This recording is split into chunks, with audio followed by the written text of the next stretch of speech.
नमस्कार। जिंदगी में कई बार ऐसे मौके आते हैं जब जीत या हार मायने नहीं रखते।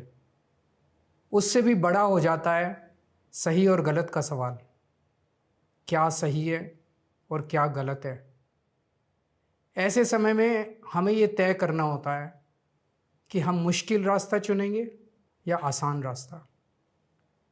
आज मैं भी एक ऐसे मोड़ पे खड़ा हूँ।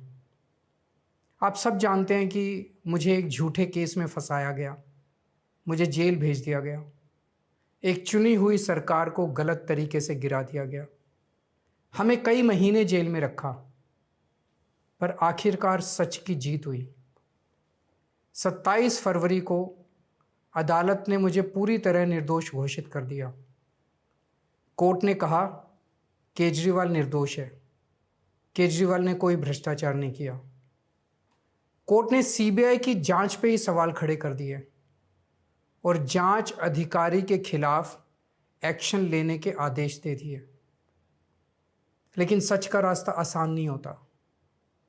सीबीआई ने तुरंत इस फैसले को हाई कोर्ट में चुनौती दी और ये केस जस्टिस स्वर्णकांता शर्मा जी के सामने लगा। तब मेरे मन में एक बहुत बड़ा सवाल उठा, क्या इनके सामने मुझे न्याय मिलेगा? मेरे मन में ये प्रश्न क्यों आया? इसके कई कारण हैं, पर दो कारण मुख्य हैं। पहला कारण ये कि आरएसएस की जिस विचारधारा वाली सरकार ने झूठे आरोप लगा के मुझे जेल डाला, जज साहिबा ने स्वयं माना है कि उस विचारधारा से जुड़े संगठन अखिल भारतीय अधिवक्ता परिषद के मंचों पे वे कई बार जाती रही हैं। मैं और आम आदमी पार्टी उस विचारधारा के घोर विरोधी हैं। ऐसे में क्या उनके सामने मुझे न्याय मिल सकता है? दूसरा कारण कॉन्फ्लिक्ट ऑफ इंटरेस्ट। कोर्ट में मेरे विपक्ष में केंद्र सरकार की सीबीआई है और जस्टिस स्वर्णकांता जी के दोनों बच्चे केंद्र सरकार में काम करते हैं। उनके दोनों बच्चे केंद्र सरकार के वकीलों के पैनल में हैं। हमारे सामने कोर्ट में दूसरी ओर से वकील हैं सॉलिसिटर जनरल श्री तुषार मेहता जी। तुषार मेहता जी दोनों बच्चों को केस देते हैं। उन्हें कितने केस मिलेंगे, कौन से केस मिलेंगे, ये तुषार मेहता जी तय करते हैं। भारत सरकार के पैनल में लगभग 700 के करीब वकील हैं, लेकिन जस्टिस स्वर्णकांता जी के बेटे सबसे ज़्यादा केस पाने वाले वकीलों में से एक हैं। उनके बेटे को 2023 से 2025 के बीच लगभग 5,904 केस डॉकेट मिले। इससे उनके बेटे को करोड़ों रुपए की फीस मिली।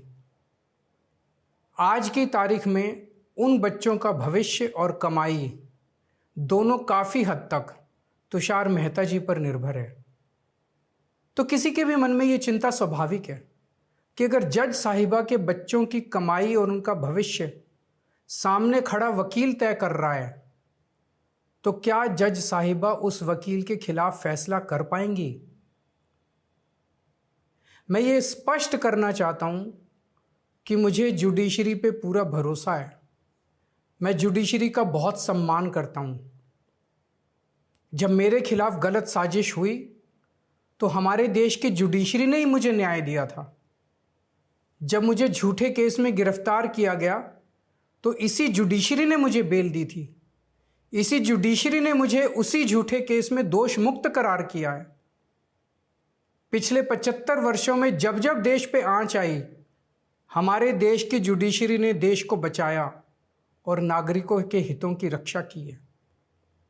मैं जस्टिस स्वर्णकांता जी का भी बहुत सम्मान करता हूँ। मुझे उनसे या उनके परिवार से किसी भी प्रकार की कोई व्यक्तिगत आपत्ति नहीं है।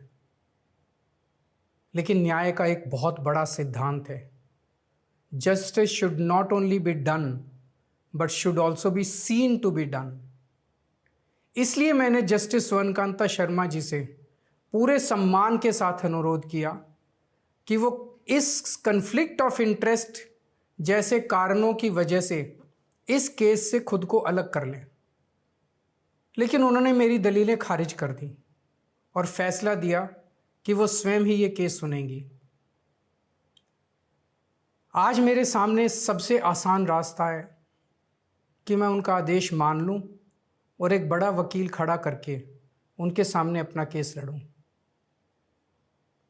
पर यह मुद्दा अब सिर्फ मेरे केस का नहीं है, बल्कि आम लोगों के न्याय प्रणाली पर भरोसे का है। ऐसी दुविधा के मौके पे बापू ने हमें सत्याग्रह का रास्ता दिखाया। बापू ने कहा था कि जब भी किसी अन्याय का सामना करो तो उसका पहला कदम विरोध नहीं बल्कि बातचीत होना चाहिए। अपनी बात अन्याय करने वाले के सामने पूरी विनम्रता के साथ रखनी चाहिए और उसे सुधारने का पूरा मौका देना चाहिए। सारी कोशिशों के बाद भी अगर न्याय ना मिले तो अंतरात्मा की आवाज़ सुनो। यदि अंतरात्मा की आवाज़ कहती है कि न्याय नहीं हुआ तो शांति और विनम्रता के साथ सत्याग्रह करना चाहिए। फिर उसके जो भी परिणाम हों वो सहर्ष स्वीकार करने चाहिए। पर इस पूरे प्रकरण में अन्याय करने वाले व्यक्ति के प्रति किसी भी प्रकार की नफरत या गुस्सा नहीं होना चाहिए। मैंने भी बातचीत से शुरुआत की, पूरी निष्ठा और विनम्रता के साथ जस्टिस स्वर्णकांता जी के सामने अपनी बात रखी, उन्हें इस केस से अलग होने के लिए याचना की। मैंने आग्रह किया कि मेरा केस हाई कोर्ट के किसी भी अन्य जज द्वारा सुन लिया जाए, लेकिन उन्होंने मेरी प्रार्थना अस्वीकार कर दी। उन्होंने फैसला दिया कि वे अपने आप को इस मामले से अलग नहीं करेंगी और ये केस वो स्वयं ही सुनेंगी। उनके दिए गए इस फैसले से मैं पूरी विनम्रता पूर्वक असहमत हूँ। इस पूरे घटनाक्रम के बाद मेरी आशंका और गहरी हो गई है कि क्या उनके सामने मुझे न्याय मिलेगा।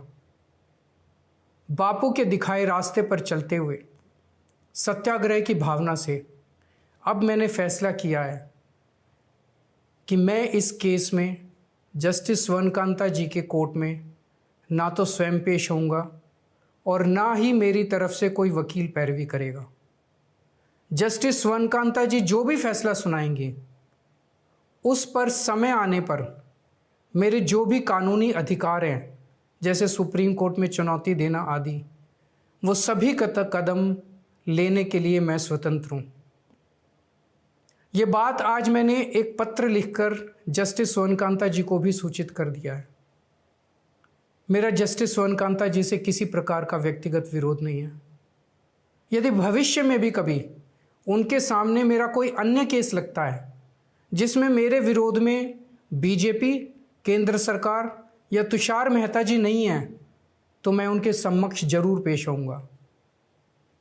आप पूछ सकते हैं कि यदि मैं जस्टिस स्वर्णकांता जी के रिक्यूजल ऑर्डर से असहमत हूं तो उसके खिलाफ सुप्रीम कोर्ट क्यों नहीं जा रहा? उसकी तैयारी कर रहा हूं। ये पूरा मामला बहुत नाजुक और संवेदनशील है। कानून को ध्यान में रखते हुए, जुडिशरी के सम्मान को ध्यान में रखते हुए और लोगों के न्याय व्यवस्था पर भरोसे को ध्यान में रखते हुए एक एक कदम उठाना है। मैं ये कदम अहंकार या किसी विद्रोह या विरोध की भावना से नहीं उठा रहा। इस कदम के जरिए मेरा मकसद देश की कानून प्रणाली को चुनौती देना भी नहीं है और ना ही मेरा मकसद न्याय व्यवस्था का अपमान करना है। इसी केस में मैंने हर स्टेज पे, हर अदालत में अपना पूरा सहयोग दिया है। मैं न्यायपालिका का बहुत सम्मान करता हूँ। इसी न्यायपालिका की वजह से आज मैं आज़ाद घूम रहा हूँ। मेरा सिर्फ और सिर्फ इससे एक ही मकसद है, देश की न्याय व्यवस्था पर लोगों के भरोसे को और मजबूत करना, लोगों में ये अटूट विश्वास भरना कि ज़रूरत पड़ने पर हमारे देश की न्याय व्यवस्था से उन्हें न्याय ज़रूर मिलेगा। जय हिंद।